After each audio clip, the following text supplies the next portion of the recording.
kuabudiwa, unastahili. Wewe unagusa tena unaponya Yesu.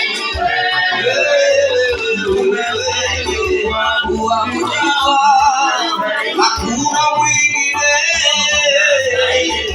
hakuna kama wewe Yesu, hakuna kama wewe Bwana, hakuna kama wewe Mungu mwenye mamlaka yote, Bwana Bwana, wewe kuabudiwa, wewe unagusa tena unaponya,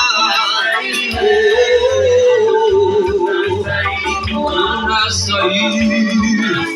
Wewe wainua kutoka mavumbini Yesu, unastahili. Tulikuwa masikini, umetupa utajiri. Wewe Bwana kuabudiwa, wewe unatosha Bwana, unastahili wewe kuabudiwa. Nani kama wewe Bwana? Nani kama